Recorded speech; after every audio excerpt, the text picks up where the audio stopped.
Oh, man, do I have a curveball for you. I'm actually going to deliver some justice for TT. Sheryl Swoopes is TT, and I'm going to deliver some justice for Sheryl Swoopes. She's in the crosshairs again, the former WNBA star. She's been trolling, going after Caitlin Clark since Caitlin Clark's college days. It's gone on into Caitlin Clark's WNBA career. But in this instance, I'm going to sincerely defend Sheryl Swoopes. Buckle up, get ready. Sheryl Swoopes in some hot water because she was on a podcast, I think that's sponsored, promoted by the WNBA, and she started talking about the Indiana Fever's first game back after the Olympic break. They played the Seattle Storm. The Fever looked amazing. They were very efficient offensively. The Storm, good team, good winning record. Fever come out of the gate, look amazing. The Lexi Hole knocked down a bunch of three-pointers, scored 22 points. Kelsey Mitchell scored a bunch of points. Caitlin Clark had a great all-around game. Sheryl Swoopes talks about this game and what a great start the Fever got off to after the Olympic break, but she did not reference Caitlin Clark, and people are upset about it. Let's play Sheryl Swoopes omitting Caitlin Clark. This Indiana team, I'm going to say shout out to Lexi Hull. I'm a big Lexi Hull fan. Absolutely. Watch her in AU. Lexi Hull shot the leather off the ball in their game against Seattle and just couldn't miss. Kelsey Mitchell is just stroking. She is just shooting the basketball. Aaliyah Boston, almost a triple-double. I know we're talking about teams where they can move and things changing, but if Indiana continues to play the way they're playing like this, they too are going to move up in the standings. So that's Sheryl Swoopes, and everybody's acknowledging that, hey, look, she talked about the Indiana Fever, said a bunch of nice things, but somehow didn't manage to reference Caitlin Clark. I get why she didn't. I understand why she did it. And part of it is Sheryl Swoopes doesn't like Caitlin Clark. We'll enter that into the record. Not going to be in denial of that. Sheryl Swoopes has some jealousy, envy issues as it relates to Caitlin Clark. She's right in there with some of the other hating-ass Shaniquas that, are upset with Caitlin Clark. But that's not what's driving Sheryl Swoopes here, in my view. Sheryl Swoopes is recognizing that, hey, I can't say what I really think about Caitlin Clark in this moment, coming off that Seattle game and just trying to talk about it. Because if I unpack the whole truth about what she really wants to say about Caitlin Clark, I'm going to get ripped for it as well. And so the only thing I can say about Caitlin Clark is, oh, Caitlin Clark's the greatest. Well, that's not what Sheryl Swoopes believes, and that's not her number one takeaway from that Seattle Storm game. That wasn't. And so she just left it out. You got nothing good to say, don't say anything at all. It was strategic. I'm not going to touch it because they can't handle the truth. Think of Jack Nicholson. Think of Tom Cruise and A Few Good Men. You can't handle the truth. And Sheryl Swoopes is right. People can't handle the truth about Caitlin Clark. There's no one on the planet who could argue that I have a problem with Caitlin Clark. I am a Caitlin Clark groupie homer. I hated the WNBA until the very moment Caitlin Clark showed up on the scene, and now I watch the WNBA 3-4 times a week. I watch it even when Caitlin Clark's not playing, and it's all because of Caitlin Clark. I'm a Caitlin Clark homer. Caitlin Clark this isn't gimmick, it's not shtick. She's my third favorite athlete of all time. Of all time. there have been three athletes that have absolutely captured my imagination in my 57 years on this planet. Magic Johnson was first, and I was a nut job. I used to keep my own stats off TV. Go back to the 1980s before, all the ESPN stats and everything I kept my own stats on Magic because, and particularly when he played the Celtics and Larry Bird, they're cheating Magic. I'm going to keep my own stats. They're not giving him his rebounds and assists, blah, blah, blah. I was a Magic Johnson nut job favorite athlete. Magic was then surpassed by Tiger Woods. Tiger Woods, me and my dad used to talk about Tiger Woods. The Tiger Woods thing just took over my life, and there was nothing that could come on television that was more important than Tiger Woods on a Saturday or Sunday, even in first Thursday, Friday rounds, whatever. I was a Tiger Woods nut job. Caitlin Clark, third athlete to ever do that, totally reworked my sports passion, my schedule around Caitlin Clark, making sure I can follow her. I love Caitlin Clark. I'm also no different than Magic Johnson and Tiger Woods. I will criticize Caitlin Clark. Because there's nothing that I love that I will not criticize. Nothing, including myself. I love myself more than virtually anything, and I'm critical of me. Listen to this show. Critical of Magic Johnson. When Magic Johnson transitioned into a television talk show host, used to criticize him often.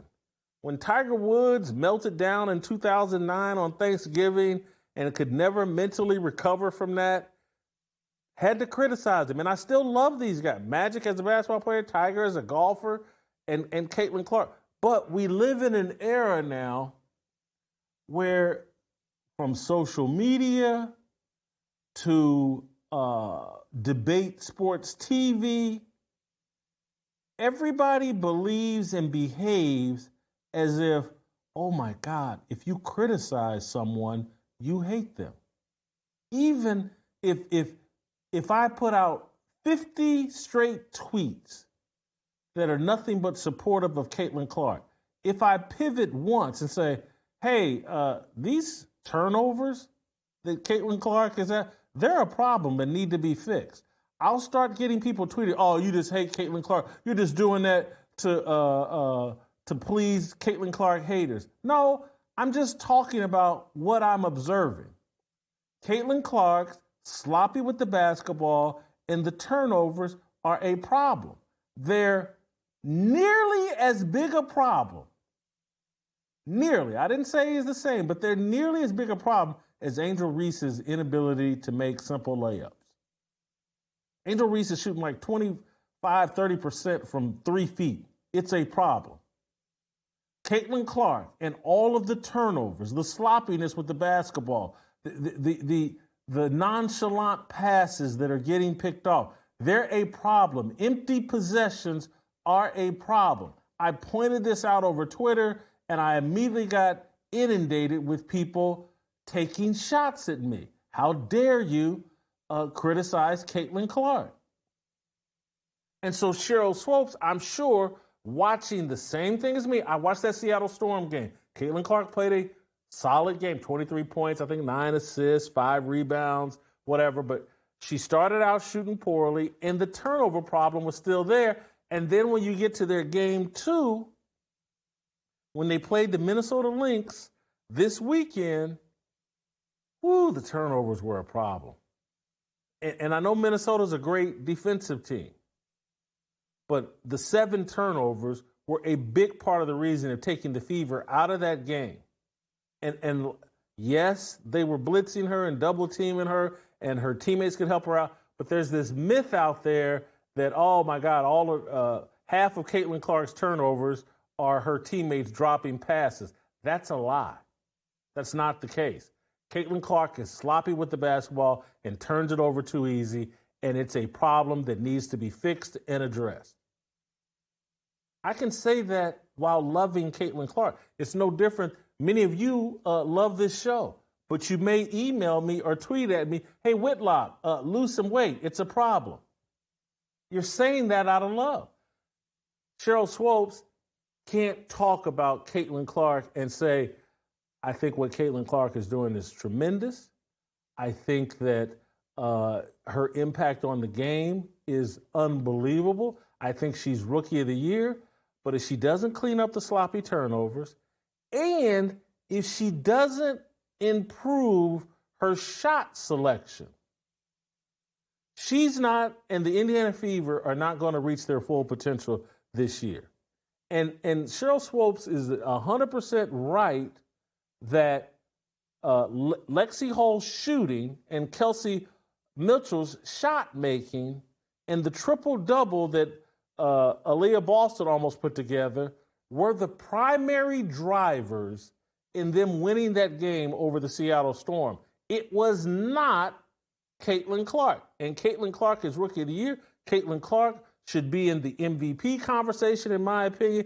Caitlin Clark is the reason I watch the WNBA. But Caitlin Clark, shot selections and turnover problems are troubling, and I just don't see them getting any better. The turnover thing seems to be getting worse.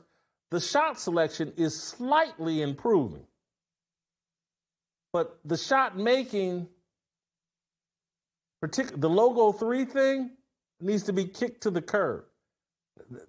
She needs to take that shot maybe twice a game, 1.5 times a game. Let's start taking some 2s. Let's start taking some easier 3s. The logo 3, it's a nice little brand, but it's not contributing to winning. You can't have that conversation in this environment. Oh, you hate Caitlin Clark. So Sheryl Swoopes chose to say nothing because she can't say what she really thinks without being accused of being racist or an, Caitlin deranged critic. So she said nothing. And I'm going to defend Sheryl Swoopes. Stephen A. Smith, who doesn't watch the games, doesn't watch NBA games, doesn't watch WNBA games, doesn't know what he's talking about. He's like most people. He jumped on Sheryl Swoopes because he's trying to prove, hey, I'm not racist like Sheryl Swoopes. Let me beat up Sheryl Swoopes and take some pot shots at Sheryl Swoopes. Let's play Stephen A. Smith taking pot shots at Sheryl Swoopes. So no, Caitlin Clark. Sheryl Swoopes. No, Caitlin Clark. Respectfully, Sheryl Swoopes, you have any idea how that makes you look? You have any idea how that serves to stain any kind of critique of Caitlin Clark, because that gives fodder to those who believe she's being hated on and ostracized to some degree? Do you realize that, Sheryl Swoopes, you're insane to do that? Let me tell you why you're insane to do that. Because Sheryl Swoopes, you're one of the greatest players ever in the history of basketball. That's why. See, you won a championship in college at Texas Tech. You won 3 Olympic gold medals. You won 4 WNBA championships. You know basketball. You know basketball better than me. You know basketball than any of the pundits. You know basketball better than most of the men that play basketball. There is no way in hell you just accidentally left Caitlin Clark's name out of that soliloquy that you dropped about the Indiana Fever. Stop it. You know that. Stop it.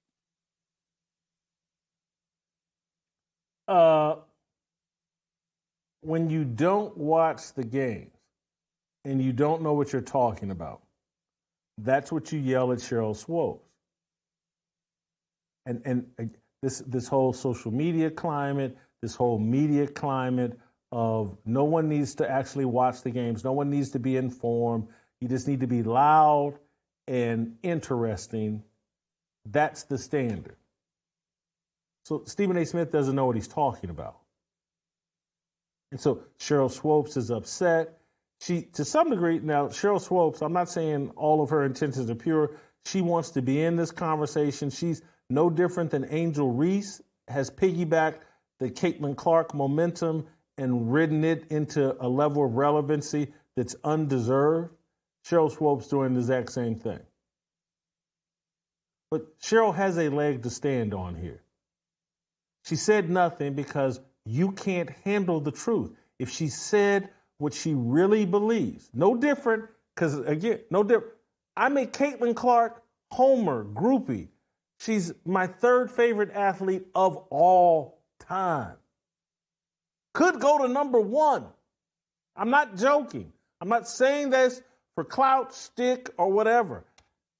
You just don't go from watching no WNBA to watching a lot of WNBA and, oh, it's just a gimmick. It's just for clout. He's just chasing clicks. No. The woman has connected this word to me in a real way. It's unbelievable. If you enjoyed that video, be sure to hit the like button and subscribe so you never miss a moment of Fearless.